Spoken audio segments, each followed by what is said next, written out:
अस्सलाम वालेकुम दोस्तों, कैपिटल इनसाइट के एक नए प्रोग्राम के साथ राना उस्मान और मेरे साथ सीनियर रिपोर्टर जो कि सुप्रीम कोर्ट की बीट करते हैं सईद बलोच साहब मौजूद है। सईद बलोच साहब से पूछते हैं कि सुप्रीम कोर्ट में क्या होने जा रहा है और दूसरी तरफ इस्लामाबाद हाई कोर्ट में जैसे कि 3 नए जजेस जो हैं उनको अपॉइंट किया गया। तफसीली तौर पर सईद बलोच साहब बताइए। देखिए उस्मान, यहाँ मामला ये नहीं है कि सुप्रीम कोर्ट में या हाई कोर्ट में दो ग्रुप होंगे।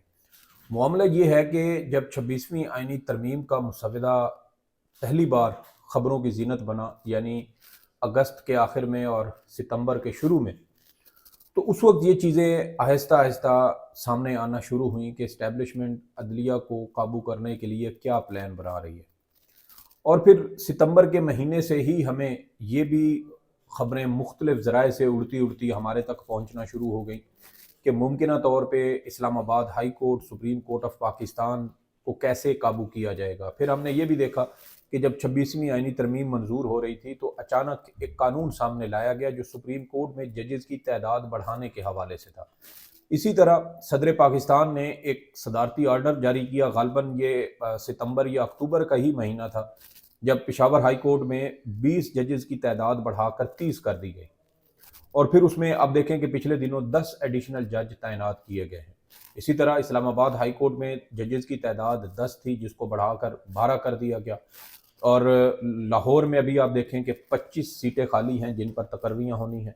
सिंध हाई कोर्ट में भी आप देख लें, गुज़श्ता दिनों 23 जनवरी को 12 जजेस एडिशनल जज तैनात किए गए। इसी तरह बलूचिस्तान हाई कोर्ट में भी इससे पहले जज तैनात हो चुके हैं। तो ये सारी चीज़ें साबित करती हैं कि इस्टेब्लिशमेंट का एक एजेंडा था जो हमें इस सारे प्रोसेस के अंदर नज़र आता है। फिर आ जाएं आप दिसंबर के महीने में, ये वो चीज़ें हैं जब चीज़ों को आहिस्ता आहिस्ता उस प्लान को इनिशिएट किया गया कि हमने अदलिया को कैसे टेक ओवर करना है। फिर आप आ जाएं दिसंबर के महीने में। दिसंबर के महीने में यूं हुआ कि जब इमरान खान साहब का और बुशरा बीबी का अल-कादिर ट्रस्ट केस का फैसला आना था, तो उस फैसले के साथ ही जब फैसला महफूज हो गया 18 दिसंबर को और 23 दिसंबर को उसका ऐलान होना था, तो उससे एक या दो रोज, ये 21 दिसंबर की शायद रात बनती है, जब मोहम्मद मालिक साहब ने एक ट्वीट किया और इसके अलावा हमारे रावी साहब की जानिब से भी एक ट्वीट किया गया। और वक्तन फवक्तन वो आज़ाद मीडिया पर बैठकर इस हवाले से खबरें जारी करते रहते हैं और बताते रहते हैं कि मुमकिन तौर पर इस्टेब्लिशमेंट आगे क्या प्लान करने वाली है और वो क्या कर रही है और इन सारे प्रोसेस को कैसे आगे मंतकी अंजाम तक पहुंचाया जाएगा। मोहम्मद मालिक साहब ने ट्वीट किया तो उसमें बताया गया कि इस्लामाबाद हाई कोर्ट में नए जज भर्ती होंगे और जब तक नए जज भर्ती नहीं होते तब तक इस्लामाबाद हाई जो ट्रायल कोर्ट है, नैब कोर्ट, वो इमरान खान और बुशरा बीबी के खिलाफ अल-कादिर ट्रस्ट केस का फैसला नहीं सुनाएगी। पहले 23 दिसंबर की तारीख थी, 23 से 6 जनवरी तक गई, 6 जनवरी से 13 जनवरी और फिर 13 जनवरी के बाद 17 जनवरी को जाकर उस केस का फैसला सुनाया गया। यानी इतना डिले किया गया, ये पूरा एक महीना बनता है। और आप देखें कि जिस रोज फैसला सुनाया गया उसी रोज जुडिशल कमीशन ऑफ पाकिस्तान में इजलास था और उस इजलास में इस्लामाबाद हाई कोर्ट में 2 एडिशनल जज तैनात करने का फैसला किया गया, जिनमें एक वो प्रोसिक्यूटर हैं जो ANF, जो इस वक्त फौज का एक झैली महकमा बनता है और उस पर सारा जो कंट्रोल है वो फौज का है और उसके वो प्रोसिक्यूटर है। दूसरे हैं जज आजम खान साहब, जिन्होंने इमरान खान और बुशरा बीबी के खिलाफ इद्दत केस को काबिल समात करार दिया इस्लामाबाद में। हालांकि ये वकूआ लाहौर का था, निकाह लाहौर में हुआ था। तो आप चूंकि क्राइम रिपोर्टर हैं तो जो हदूद होती है उसके बारे में आप ज़्यादा बेहतर जानते हैं। और उसमें जो बुनियादी कानूनी नुक्ता था वो ये था कि जहाँ पर निकाह हुआ है केस भी उसी सूबे में या उसी की जो मुतलका अदालत बनती है वहाँ पर दायर होना चाहिए, लेकिन जज आजम खान साहब ने उसको इस्लामाबाद में काबिल समात करार दिया। तो ये हमें एक पिक्चर बनती हुई नजर आती है कि इस्लामाबाद हाई कोर्ट में जजेस अपॉइंटमेंट का कहा गया। उसके बाद आप देख लें कि अदलिया में अब 17 जनवरी को जुडिशल कमीशन इजलास हुआ, 2 एडिशनल जज इस्लामाबाद हाई कोर्ट में भर्ती करने का कहा गया और 2 सीटें जानबूझकर खाली छोड़ दी गई। और उन 2 खाली सीटों पर अब लाहौर से, इसके अलावा सिंध से और साथ ही बलूचिस्तान से एक एक जज लाया गया इस्लामाबाद हाई कोर्ट में। और ये वो जज हैं जो यकीनी तौर पे जब इनको लाया गया होगा तो इनकी मर्जी भी पूछी गई होगी।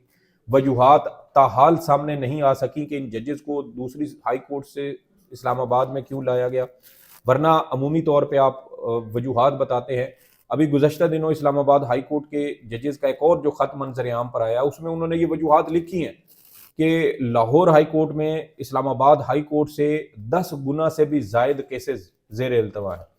इसी तरह लाहौर हाई कोर्ट में वकला जो जजेस हैं उनकी 25 असामियाँ खाली हैं। इस्लामाबाद हाई कोर्ट में महज 2 असामियाँ खाली हैं। तो इसलिए ये कोई वजह नहीं बनती कि लाहौर से जज उठाकर यहाँ इस्लामाबाद लाए जाए। तो इसका मतलब ये है कि ये तो वो चीजें हैं जो जजेस ने खुद भी कैलकुलेट करके अपने खत का हिस्सा बनाई है। अच्छा, अगर इनके बगैर देखा जाए तो फिर अज़ाइम तो देखिए सईद बलोच साहब, ये तो आपने बताया, सिर्फ जो क्यूरीज आती है लोगों के जहनों में कि वकला इस वक्त किस जगह पर मौजूद हैं। वकला जो हैं वो ना कोई ऐसी बड़ी तहरीक नज़र आ रही है, ना ही आज आपने कोई फुटेज जारी हुई जिसमें वकला जो थे उनको गुलदस्ते पेश कर रहे थे और वो इस्लामाबाद के ही वकला थे, चाहे वो सरकारी साइड के हों या फिर हमने जब भी परवेज़ मुशर्रफ के दौर में देखा तो वकला तहरीक जो थी उसी ने परवेज़ मुशर्रफ को जो है मजबूर किया कि वो अपनी वर्दी उतारें। और लेकिन अब ये नज़र नहीं आता, यकजहती नहीं है, क्या चक्कर है, समझ नहीं आ रही। देखिए इसमें 2 चीज़ें हैं। गुज़श्ता साल जब 31 अक्टूबर 2024 को सुप्रीम कोर्ट बार एसोसिएशन के सालाना इंतखाबात हुए तो उस वक्त जो आसमा जहांगीर ग्रुप का मुखालिफ ग्रुप यानी हामिद खान ग्रुप था, उनके वकला की जानिब से जो सुप्रीम कोर्ट बार के इलेक्शन लड़ रहे थे, उन वकला की जानिब से ये एतराज़ उठाया गया, ये इल्ज़ाम लगाया गया कि जो आसमा जहांगीर ग्रुप के करता धरता है जनाब आज़म नज़ीर तारड़ साहब, उन्होंने वकला से, बार एसोसिएशनों से, बार काउंसिलों से बाकायदा सीवीज़ ली हैं वकीलों की कि आप हमें सीवीज़ दें, जब एडिशनल जज तैनात होंगे तो हम इन जज आपके वकीलों को भी हम उसमें मद्देनज़र रखेंगे और इनको तैनात करेंगे। यानी वकीलों को एक सौदेबाजी उनके साथ की गई कि आप हमें जितवाएं तो बदले में हम आपको, आपके जो वकील हैं आपके, उनको हम जजेस की जो असामियाँ खाली हैं वहाँ पर उनको एडजस्ट करेंगे। फिर इसी तरह इस्लामाबाद में आप देख लें कि ये जो वकीलों की हाउसिंग सोसाइटी है उसके हवाले से प्लाटों के इल्ज़ामात लगाए गए कि वकीलों को प्लाट्स देकर उनको उनके वोट खरीदने की कोशिश की गई है। तो ये इल्ज़ामात लगते रहे हैं। अब 2 ग्रुप बन चुके हैं। एक वो है जो अब जजेस की खाली असामियों पर तैनात होने के ख्वाहिशमंद हैं, जो प्लाटों के ख्वाहिशमंद हैं। दूसरी जानिब वो ग्रुप है जो शायद अभी भी ये समझता है कि हमें आइन और कानून की बालादस्ती के लिए एहतजाज करना है, लेकिन वो अक़लियत में है। ज़्यादातर जो वकला हैं या मुख्तलिफ अज़ला की बार एसोसिएशंस हैं, बार काउंसिल्स हैं, वो तकरीबन मैनेज हो चुकी हैं। अभी गुज़श्ता दिनों पंजाब में मुख्तलिफ बार काउंसिलों, बार एसोसिएशनों के इंतखाबात हो रहे थे, उसमें काफ़ी बड़ी तादाद में हामिद खान साहब का ग्रुप कामयाब हुआ है। तो सवाल अब ये पैदा होता है कि जब आपको मुख्तलिफ अज़ला में वकला तंजीमों में आपकी कामयाबी हुई है तो अब आप जो वकला तहरीक है उसको कैसे चलाते हैं। लेकिन तो ये हमें अभी भी नजर नहीं आ रही यहाँ पे इस्लामाबाद की हद तक। जैसे आपने बात की कि सरकारी वकला है तो हर सियासी जमात का अपना लायर्स विंग भी है, मुस्लिम लीग नून का है, पीपी का है, इसी तरह पीटीआई का है और दीगर सियासी जमातों का है। तो वो लायर्स विंग भी अब वो चौंके डिवाइड हो चुके हैं।